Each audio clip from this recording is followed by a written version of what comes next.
You're listening to So Organised Style podcast. So Organised Style is produced by me, Maria Theoharis, Susan Goodwin, and Anne Wally. Do you remember a time as a sewing or crafting person where you would have never considered purchasing fabric or notions from an online retailer? Elizabeth of ElizabethMadeThis.com has created a couple of very helpful blog posts about online shopping. Elizabeth has always shared her research and ideas for sewing people because she has been supportive to the community.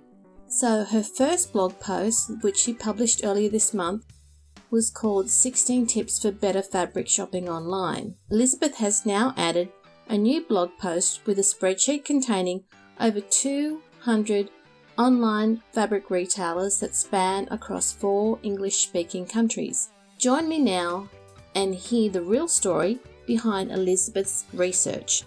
Thank you so much for your time. The research that you put in, I'm sure has spanned like a whole lot of people. Yeah, it's been a lot of work putting it together, but I wanted to, just create a big jumbo resource of just places that I thought people would enjoy shopping at, places that I've shopped at, and the places that, just running through their website said, hey, this looks pretty good. I would do that. Yeah.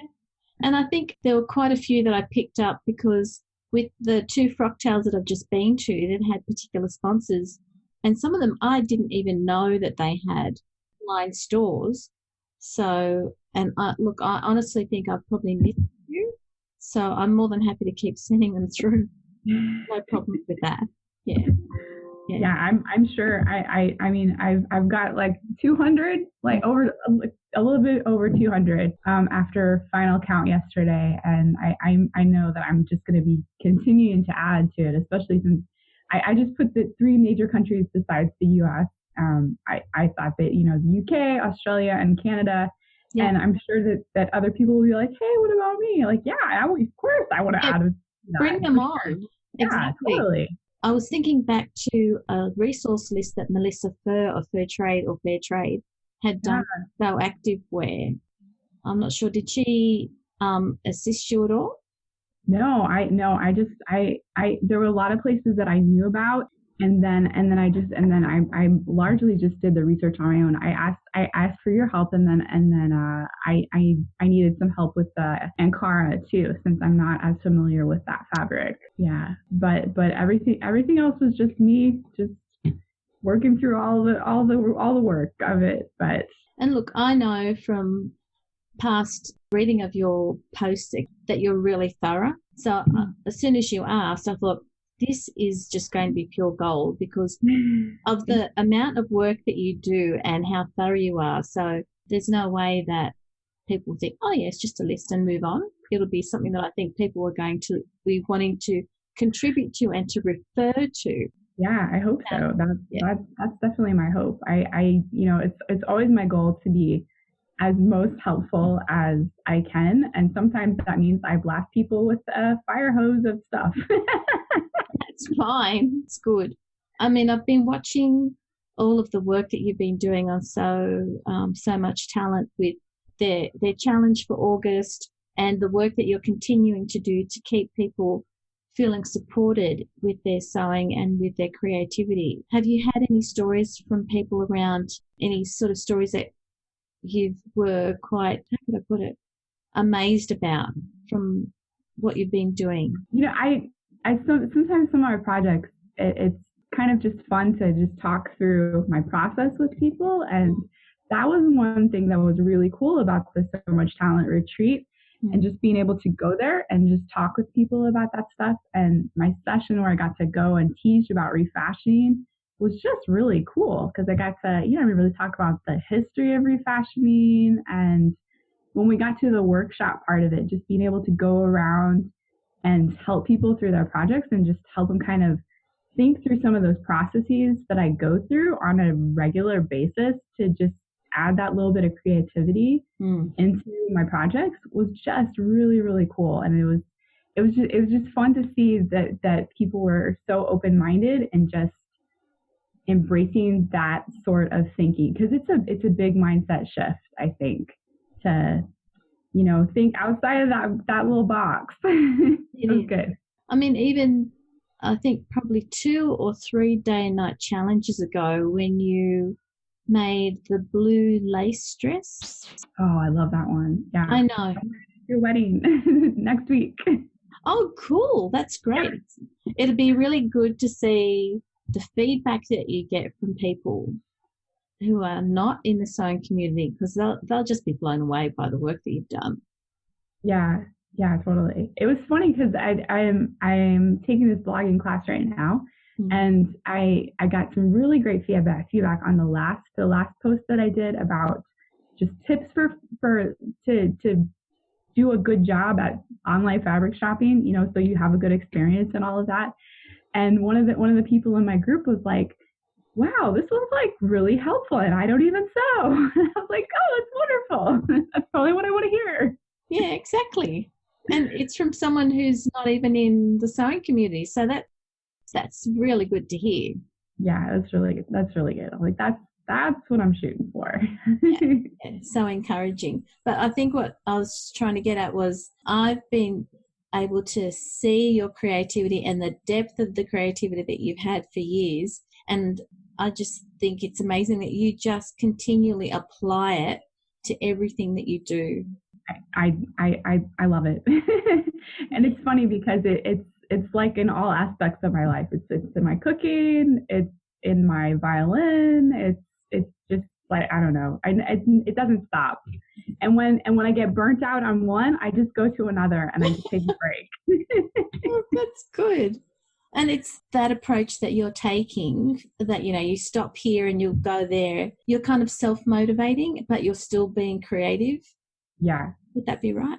Yeah, totally. And also, I think it's important when you're being creative to give your brain a rest. And so if you can channel that energy to someplace else, then it really helps, because your creativity in any one area will fizzle out after a certain point.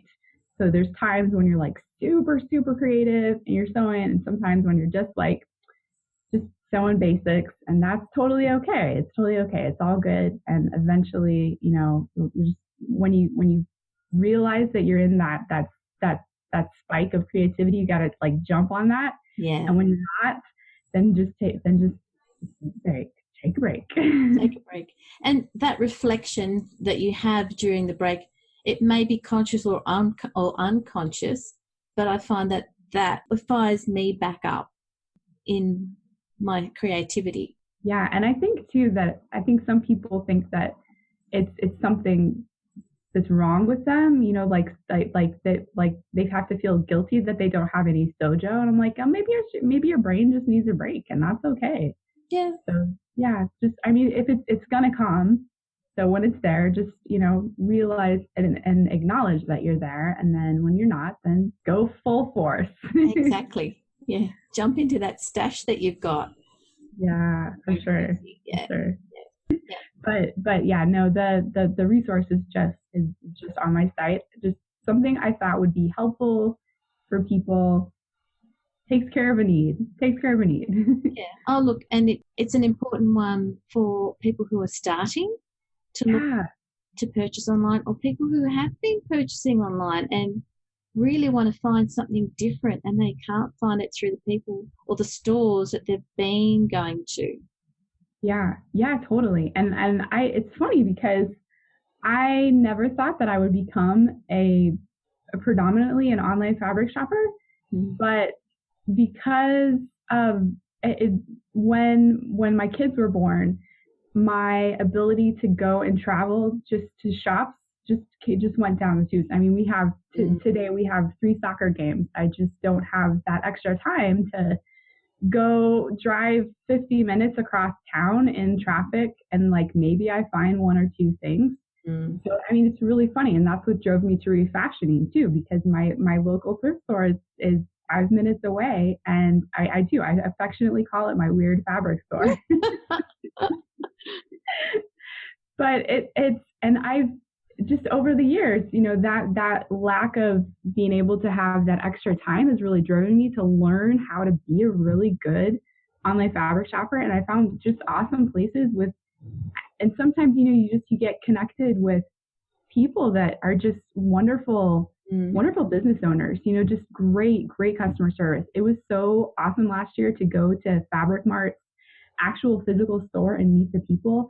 They were just like, they were so meticulous, number one, in how that they were packaging all of their stuff, making sure that everything was just, all the ducks were in a row.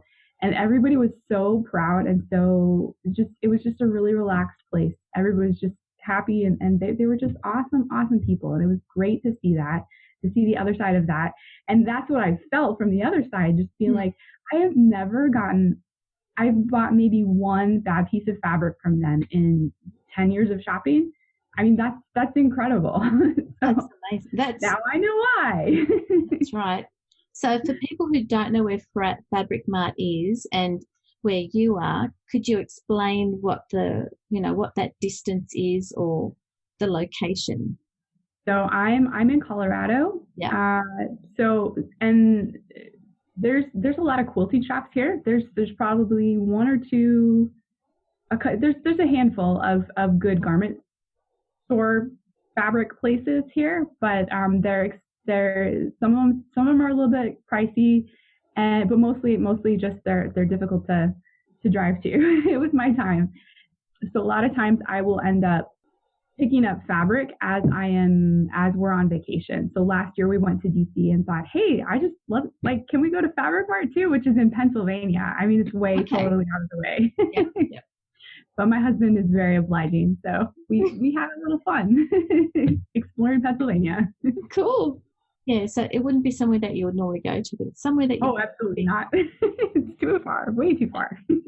I think when I bought from Minerva in the UK, they tend to put the names of the people on the packages that you received. So you not only know that what it is you've received, but who actually packed it. Yeah, that's really cool. They have great customers. They're just really great too. Yeah. And I love them too because they a lot of times have stuff that it's tough for us to get here in the US. I mean, it's funny, we think like over the US there's so many options, but there's some things that are hard to get. So it's cool to have that source in Minerva, and they have really reasonable on international shipping, which is a rarity. Yes. Which is awesome. Yeah, I agree. And I also know that from experience, the time that it takes for something from them to here in Australia is quite reasonable. Like 1 week at the worst, it will take a week. And smaller packages come within about 3 days. And that's mind-blowing because that's what I would expect here locally. Yeah, absolutely. Absolutely. And that's been my experience too. Yeah, it's pretty impressive. Impressive. So are there a couple of tips that you've got for people who are starting to do their fabric shopping online and think, oh, I really want to touch the fabric, but I don't know? You know what? If you can find a place that will get you swatches, that is such an awesome resource to do. And especially if you're starting out and you look at the back of a pattern envelope and you see like all the different fabric choices that they list for, what would be appropriate for that pattern, that can be really, really intimidating. So just order a bunch of swatches, or there's some fabric stores that will have swatch clubs, and they'll just send you several different kinds of swatches. Yep. And that can really teach you what it is the fabric looks like and what it feels like. And there's a couple of books out there that will also give you just a huge glut of information about each fabric type. So one of them is Fabric Savvy by Sandra Bettina, and there's several different editions of that one. Yep. And then there's I think it's called the Swatch Book. That's more of a textbook. Yeah. But it has actual fabric swatches in it. And that's a pricier book, but it's an investment in your education. So it's worth having. It's on my Christmas list. Oh, good. That's great. No, that's really good to know, because I've had discussions with people around, if it's such and such GSM, it's not going to be it'll be for furnishing fabric, or if it's this GSM, it would be that, it would be something for like a chiffon.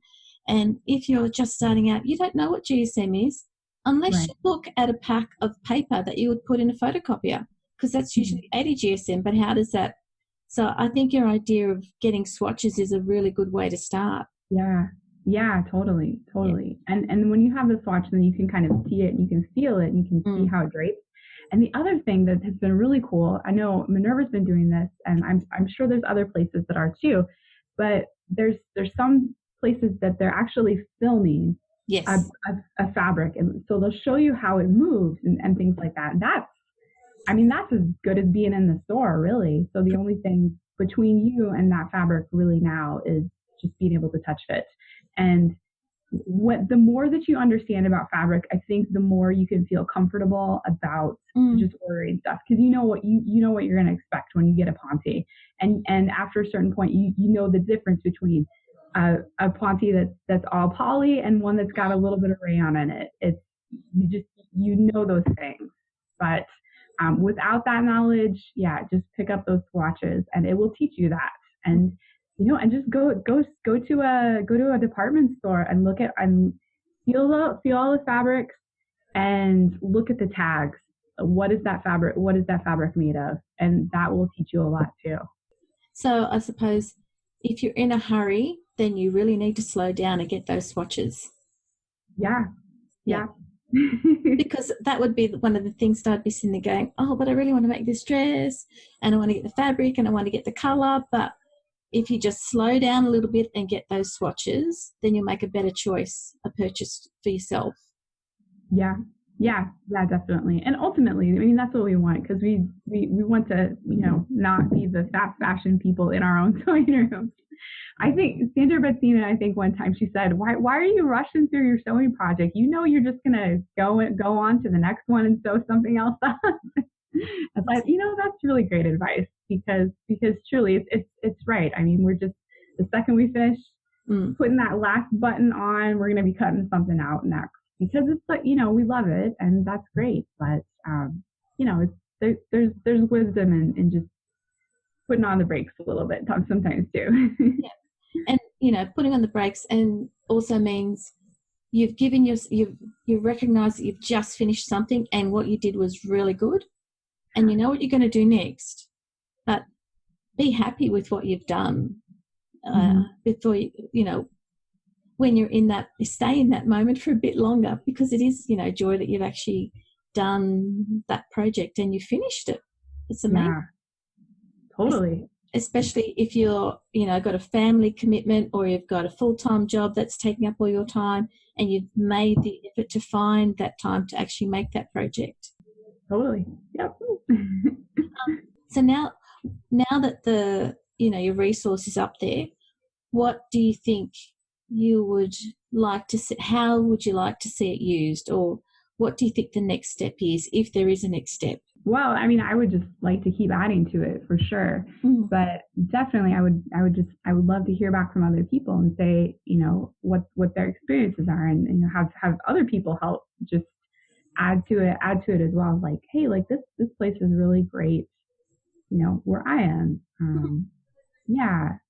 Just because I think the one thing about the online sewing community is just that there's so much generosity in terms of people just sharing stuff. And so to be able to just continue to, like, okay, here's this hub that I've built. Let's have other people, add little outposts on it too. Just all the better resource for everybody, really. Yeah. The work that you've done has been phenomenal. And if people can keep adding to it, then that's even better, because, again, that is us helping each other. Yeah, totally. Yeah. Totally. And so if people want to add to it, they just... Yeah, you could contact me on my blog, or you can, hit me up on the Instagram, @ElizabethMadeThis, or just comment on the post itself. And I'm happy to add stuff from there. Okay. I got through the big bulk of it, so it's not so hard to add a couple here and there. Cool. I realized that one of the ones that you sent me, I missed as I was going through. So I was like, oh, I'm going to add that later on today. Oh, thank you. I mean, you said that you're working like a mad woman trying to pull it all together. So, I mean, it's a lot of work that you've done, and I can see that it's just great. Like I said, it's going to be a great resource and be good that people can keep adding to it. Yeah, no, it's really good. Thanks for having me for chatting and all of that. That's been cool. That's all right. Thanks so much, Elizabeth, for your time and giving us an insight about your online fabric shopping motivation and experiences. There are links to Elizabeth's helpful blog posts on our podcast episode page. I encourage you to share your online fabric retailers with Elizabeth by leaving your comments on her blog post so she can continue to grow this list. If you agree that Elizabeth's research is valuable, share it with your friends. This episode of So Organised Style was produced by me, Maria, with permission of Elizabeth. If you enjoyed this episode, go to our episode page to find more podcasts like this one. Send us any ideas you have for future podcasts. We're always interested to bring you valuable and reputable interviews and news that can help you with your creativity. Our resources page also lists reputable organisations that can help you when you need it. Thank you for listening, and I hope you'll join us again soon.